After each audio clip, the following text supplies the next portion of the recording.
O senhor está tendo um trabalho sensacional com relação ao que o povo mais quer, que é uma ajuda financeira que o governo tem obrigação de dar no momento em que nós estamos vivendo agora, que é esse momento de pandemia. Está muito difícil essa luta ou o senhor está conseguindo o que o senhor está querendo para o povo brasileiro? Quando se fala, é claro, no auxílio emergencial, né? Bom, é uma luta que a gente travou desde o primeiro momento, quando aprovamos o projeto na Câmara dos Deputados. Eu sempre destaco que foi um projeto aprovado por unanimidade, né? Eu votei a favor, consegui instituir o auxílio junto com os outros 512 colegas, já que a gente não teve nenhum voto contrário. E desde então a gente tem travado uma batalha, mobilizado a população brasileira. Eu sempre digo que essa vitória não é minha, não é da Câmara, é da população, porque a gente sabe que se não tivesse pressão popular, o pagamento do auxílio emergencial teria cessado depois de 3 meses, lá no mês de junho do ano passado, e está aí sendo pago até hoje. Um valor muito aquém do que a gente esperava, e um valor muito aquém do necessário para suprir as necessidades mínimas, básicas do povo brasileiro. Eu entendo que o valor pago atualmente, de R$ 150 até R$ 250 por família, acho que é um valor muito pouco, né, um valor ínfimo, não é suficiente para que as pessoas consigam atravessar essa pandemia, que é a pior da história do nosso país. Eu costumo dizer que o que o ministro da Economia tem oferecido, o que o governo federal tem oferecido, é dizer para cada brasileiro, olha, te dou um botijão de gás para você atravessar, sobreviver à pandemia. É praticamente o valor de um botijão de gás, um valor muito aquém, e a gente participou de vários debates durante esses últimos 1 ano e 3 meses aí, que é desde quando o auxílio foi instituído, e conseguimos provar, fiz um debate no jornal Valor Econômico, um dos maiores economistas do país, o Felipe Salto, onde a gente comprovou que é possível pagar, manter essa renda aí até de forma permanente. Aí eu não vou dizer se num valor de R$ 600, de 700 ou de 300, é uma discussão que precisa ser aprofundada, mas a gente provou que é possível, que tem de onde tirar o pagamento de um auxílio permanente. E mais do que isso, a gente provou que o auxílio emergencial diminuiu a desigualdade social no nosso país como nenhum outro programa jamais conseguiu. Nem mesmo o Bolsa Família, que a gente sabe que teve um impacto muito positivo para as famílias de baixa renda, mas ainda assim esse impacto se tornou irrisório se comparado com o que o auxílio emergencial fez. Só para finalizar, dizer que quando a gente fala em colocar o dinheiro na mão das pessoas mais pobres, a gente não está privilegiando uma classe em detrimento da outra, porque a roda da economia começa a girar, o empresário é beneficiado, os comerciantes são beneficiados. A gente tem aí valores muito altos que voltam para o governo em forma de impostos e, no fim, todo mundo ganha. A única maneira do nosso país desenvolver da maneira que precisa é diminuindo a desigualdade social, que ainda é gigante de norte a sul nesse país, e é por isso, para isso, que a gente tem e vai continuar lutando na Câmara dos Deputados.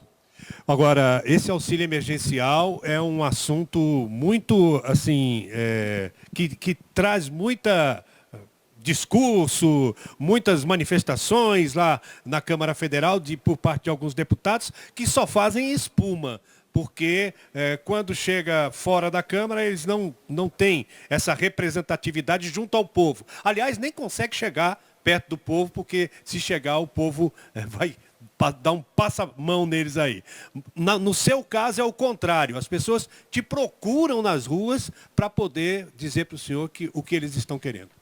Eu costumo me auto-intitular, alguns veículos de comunicação colocam isso de uma forma pejorativa, mas eu próprio me auto-intitulo como um populista e tenho muito orgulho desse rótulo. Populista nada mais é, segundo a definição do nosso dicionário, como aquele que faz, vamos trazer para o campo político, que faz política diretamente com o povo, sem intermediários. Essa é a minha maneira de fazer política, é assim que eu imagino a política no futuro, uma política sem a necessidade de intermediários, onde o representante fala olho no olho do representado. E é olhando nos olhos dessas pessoas que eu tenho defendido pautas populares na Câmara dos Deputados. Como eu citei aqui no início, a gente teve destaque em algumas que ganharam a imprensa em todo o país. Vou destacar 2, uma do meu estado, que foi a luta por justiça, no caso de Brumadinho, e a outra relacionada ao auxílio emergencial, que aí ganhou todo o país. Então é isso, é fazer política diretamente com o povo. O senhor falou, mas eu gostaria só para finalizar, para repetir. Como é que está o valor e se vai ser prorrogado ou tem condições de ser aumentado ou não? Já foi prorrogado, não ainda de forma oficial, mas o ministro da Economia já disse que será prorrogado, será pago até o mês de outubro, no valor, ao que tudo indica. Eu tenho um projeto meu que já está tramitando na Câmara, que prevê o aumento para o valor de R$ 500. Nesse projeto eu aponto as fontes de financiamento para o pagamento. Não acredito que vá vingar, até porque já está muito em cima da hora. O ministro já anunciou a prorrogação até outubro, não anunciou o valor, mas ao que tudo indica, deve permanecer no valor que está, R$ 150 para quem é só, R$ 250 por família. Eu sempre costumo dizer, o meu trabalho não é acreditar nem deixar de acreditar, mas de lutar. Então, mesmo sabendo da improbabilidade de que o projeto seja aprovado, a gente continua trabalhando e lutando para que isso aconteça. Olha, estão passando uma pergunta aqui e eu não posso deixar de fazer. São duas, rapidinho para o senhor responder. Há quanto tempo que o senhor está nessa luta do auxílio emergencial lá na Câmara, tentando destravar tudo que está travado lá? E a fala da presidente Mulher Avante Nacional, Carol Canabrava, que colocou aí como pré-candidato à presidência da República.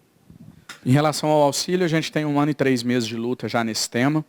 E cada vez vem uma novidade, mas nunca vem de maneira que atenda às necessidades da população brasileira. Então é preciso que a gente continue lutando, brigando, às vezes se indispondo até com alguns colegas, mas a gente vai continuar, porque se o auxílio foi instituído para que o povo brasileiro passasse pela pandemia com o mínimo de dignidade, obviamente, automaticamente, esse auxílio só se cessa com o fim da pandemia, se não perde-se o sentido pelo qual ele foi instituído. Eu sempre gosto de falar de povo, porque quem curte uma página, quem assiste um vídeo é gente, é povo, e a gente precisa falar de povo, é de pessoas. Diante desse público que a gente tem aí hoje, 12 milhões de pessoas que acompanham o nosso trabalho, acho que deixa de ser um direito e passa a ser um dever apresentar um projeto nacional. Esse projeto nacional ele não exige necessariamente que eu seja pré-candidato à presidência da República.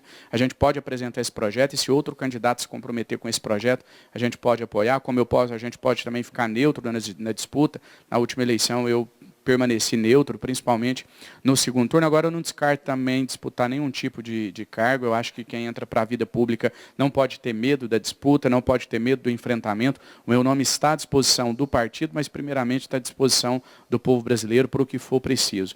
Assim como está à disposição também para eu tentar uma reeleição na Câmara dos Deputados. Tenho dito isso várias vezes, que não vejo como demérito nenhum continuar como deputado, muito pelo contrário. Sou absolutamente realizado e feliz dando voz ao povo na Câmara dos Deputados e vou deixar a modéstia de lado aqui para dizer que eu acho que o povo também precisa muito do meu trabalho lá dentro da Câmara. Aliás, eu queria que o senhor dissesse aqui qual é o segredo para ter 12 milhões de seguidores nas redes sociais. Eu acho que a espontaneidade, falar diretamente, olhando nos olhos das pessoas, acho que quem está em casa olha nos olhos e vê quem está falando a verdade, quem é sincero e quem faz teatro. Infelizmente, a política brasileira hoje vive à base de teatro. Falando em partido político, eu vejo o Avante como uma exceção nesse teatro que existe hoje. A gente vê lá o partido, eu vou contar um caso aqui rapidinho, que eu acho que é emblemático. Quando ainda tinha possibilidades do auxílio emergencial passar para o valor de R$ 600, aumentar, eu fiquei empenhando essa luta praticamente sozinho dentro do plenário da Câmara, me indispus com o presidente em exercício da Câmara, que era o deputado Marcos Pereira à época, me indispus por defender as pessoas, por defender o povo, sem baixar o nível, sem ir para o lado pessoal. E eu me lembro que a oposição ficou quietinha, a esquerda ficou caladinha. A hora que eles viram que não tinha mais possibilidade do auxílio voltar para R$ 600, aí eles começaram um tuitaço, começaram um movimento em todas as redes sociais, a gente quer um auxílio de R$ 600 e etc. Ou seja, eles não queriam o auxílio de R$ 600 porque eles achavam assim, olha, se colocar um auxílio em R$ 600, isso vai beneficiar a popularidade do presidente Bolsonaro. Ou seja, o povo que se lasque, estão brigando é pelo poder. Por isso que eu não entro nessas jogadas políticas. Raramente eu só me envolvo para ir fazer algum tipo de crítica a um determinado político, seja o presidente da República ou algum ministro, quando ele mexe com os direitos do povo brasileiro. Mas eu não entro em jogada política por entrar, porque o meu foco é a defesa das pessoas, principalmente dos mais vulneráveis, que é quem mais precisa do poder público. Então, o segredo é esse, o segredo é ser de verdade, olhar nos olhos das pessoas, não se vender e continuar sendo fiel aos princípios que me trouxeram até a Câmara.